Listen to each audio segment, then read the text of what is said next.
ओम नमो भगवते वासुदेवाय। नमस्कार दोस्तों, भक्ति जीवन चैनल पे आप लोग का स्वागत है।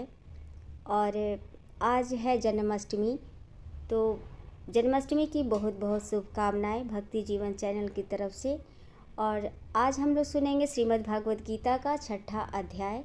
छठे अध्याय में है आत्म संयम योग। योग में स्थित मनुष्य के लक्षण क्या होते हैं उसके बारे में जानेंगे।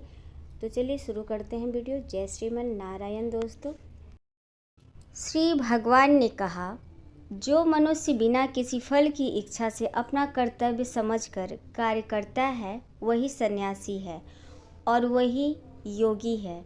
न तो अग्नि को त्यागने वाला ही सन्यासी होता है और न ही कार्यों को त्यागने वाला ही योगी होता है। हे पांडुपुत्र, जिसे सन्यास कहते हैं उसे ही तू योग पर ब्रह्म से मिलन कराने वाला समझ, क्योंकि इंद्रिय सुख, शरीर के सुख की इच्छा का त्याग किए बिना कभी भी कोई मनुष्य योग परमात्मा को प्राप्त नहीं हो सकता। मन को वश में करने की इच्छा वाले मनुष्य को योग की प्राप्ति के लिए कर्म करना कारण होता है और योग को प्राप्त होते होते सभी सांसारिक इच्छाओं का अभाव हो जाना ही कारण होता है। जब मनुष्य सभी सांसारिक इच्छाओं का त्याग करके न तो शारीरिक सुख के लिए कार्य करता है और न ही फल की इच्छा से कार्य में प्रवृत्त होता है, उसी समय वह मनुष्य योग में स्थित कहलाता है। मनुष्य को चाहिए कि वह अपने मन के द्वारा अपना जन्म मृत्यु रूपी बंधन से उद्धार करने का प्रयत्न करे और अपने को निम्न योनि में न गिरने दे, क्योंकि यह मन ही जीवात्मा का मित्र है और यही जीवात्मा का शत्रु भी है। जो मनुष्य मन को वश में कर लेता है उसका वह मन ही परम मित्र बन जाता है, लेकिन जो मनुष्य मन को वश में नहीं कर पाता है उसके लिए वह मन ही परम शत्रु के समान होता है। जिसके मन को वश में कर लिया है उसको परम शांति स्वरूप परमात्मा पूर्ण रूप से प्राप्त हो जाते हैं। उस मनुष्य के लिए सर्दी, गर्मी, सुख, दुख और मान अपमान एक समान होते हैं। ऐसा मनुष्य स्थिर चित्त वाला और इंद्रियों को वश में करके परमात्मा के ज्ञान द्वारा परमात्मा को प्राप्त करके पूर्ण संतुष्ट रहता है। ऐसे परमात्मा को प्राप्त हुए मनुष्य के लिए मिट्टी, पत्थर और सोना एक समान होते हैं। ऐसा मनुष्य स्वभाव से सभी का हित चाहने वाला, मित्रों और शत्रुओं में तटस्थों और माध्यमों में शुभ चिंतकों और ईर्ष्यालुओं में पुण्यात्माओं और पाप आत्माओं में भी एक समान भाव रखने वाला होता है। ऐसा मनुष्य निरंतर मन सहित शरीर से किसी भी वस्तु के प्रति आकर्षित हुए बिना तथा किसी भी वस्तु का संग्रह किए बिना परमात्मा के ध्यान में एक ही भाव से स्थित रहने वाला होता है। योग के अभ्यास के लिए मनुष्य को एकांत स्थान में पवित्र भूमि में न तो बहुत ऊंचा और न ही बहुत नीचा कुशा के आसन पर मुलायम वस्त्र या मृगछाला बिछाकर उस पर दृढ़तापूर्वक बैठकर मन को एक बिंदु पर स्थित करके चित्त और इंद्रियों की क्रियाओं को वश में रखते हुए अंतःकरण की शुद्धि के लिए योग का अभ्यास करना चाहिए। योग के अभ्यास के लिए मनुष्य को अपने शरीर, गर्दन तथा सिर को अचल और स्थिर रखकर नासिका के आगे के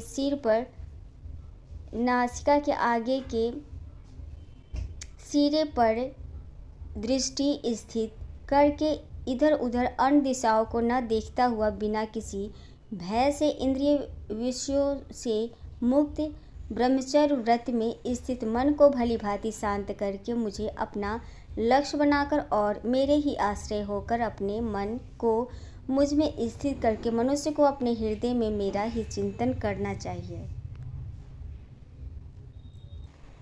इस प्रकार निरंतर शरीर द्वारा अभ्यास करके मन को परमात्मा स्वरूप में स्थित करके परम शांति को प्राप्त हुआ योग में स्थित मनुष्य ही सभी सांसारिक बंधन से मुक्त होकर मेरे परम धाम को प्राप्त कर पाता है। हे अर्जुन, योग में स्थित मनुष्य को न तो अधिक भोजन करना चाहिए और न ही कम भोजन करना चाहिए, न ही अधिक सोना चाहिए और न ही ज़्यादा जागते रहना चाहिए। नियमित भोजन करने वाला, नियमित चलने वाला, नियमित जीवन जीवन निर्वाह करने के लिए कार्य करने वाला और नियमित सोने वाला योग में स्थित मनुष्य सभी सांसारिक कष्टों से मुक्त हो जाता है।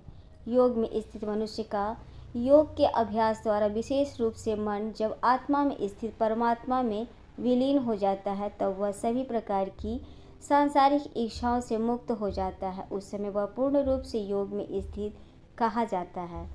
उदाहरण के लिए जिस प्रकार बिना हवा वाले स्थान में दीपक की लौ बिना इधर उधर हुए स्थिर रहती है, उसी प्रकार योग में स्थित मनुष्य का मन निरंतर आत्मा में स्थिर रहता है। आत्मा में स्थिर परमात्मा में स्थिर रहता है। योग के अभ्यास द्वारा जिस अवस्था में सभी प्रकार की मानसिक गतिविधियां रुक जाती है, उस अवस्था समाधि में मनुष्य अपनी ही आत्मा में परमात्मा को साक्षात्कार करके अपनी ही आत्मा में ही पूर्ण संतुष्ट रहता है।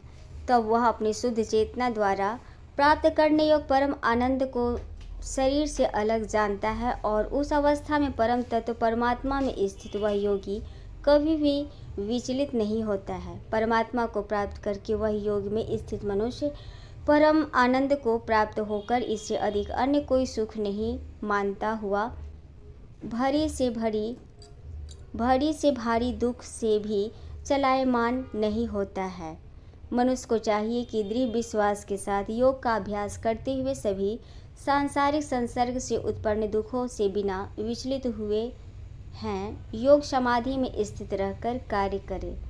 मनुष्य को चाहिए कि मन से उत्पन्न होने वाली सभी सांसारिक इच्छाओं को पूर्ण रूप से त्याग कर और मन द्वारा इंद्रियों के समूह को सभी ओर से वश में करे।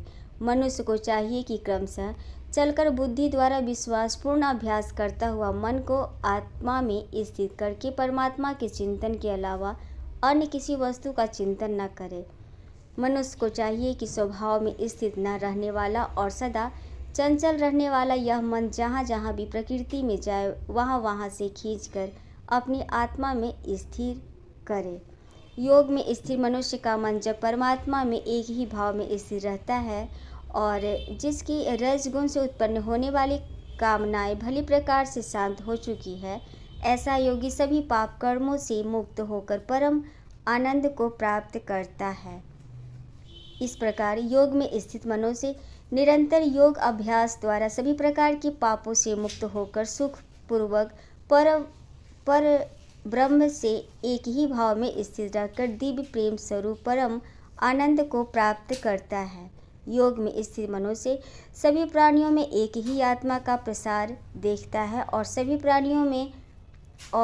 प्राणियों को उसे एक ही परमात्मा में स्थित देखता है। ऐसा योगी सभी को एक समान भाव से देखने वाला होता है। जो मनुष्य सभी प्राणियों में मुझ परमात्मा को ही देखता है और सभी प्राणियों को मुझ परमात्मा में ही देखता है, उसके लिए मैं कभी अदृश्य नहीं होता हूँ और वह मेरे लिए कभी अदृश्य नहीं होता है। योग में स्थित जो मनुष्य सभी प्राणियों के हृदय में मुझको स्थित देखता है और भक्ति भाव में स्थित होकर मेरा ही स्मरण करता है, वह योगी सभी प्रकार से सदैव मुझ में ही स्थित रहता है।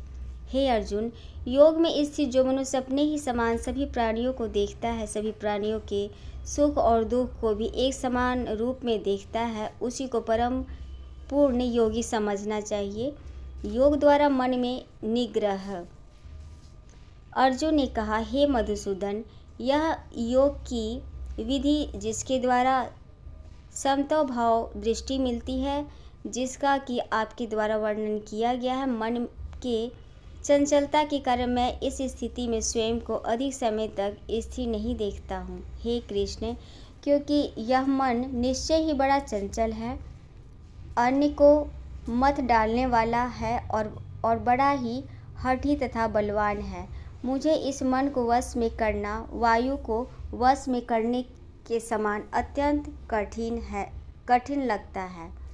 श्री भगवान ने कहा, हे महाबाहु कुंती पुत्र, इसमें कोई संशय नहीं है कि चंचल मन को वश में करना अत्यंत कठिन है, किंतु इसे सभी सांसारिक कामनाओं को त्याग, वैराग्य और निरंतर अभ्यास द्वारा वश में किया जा सकता है।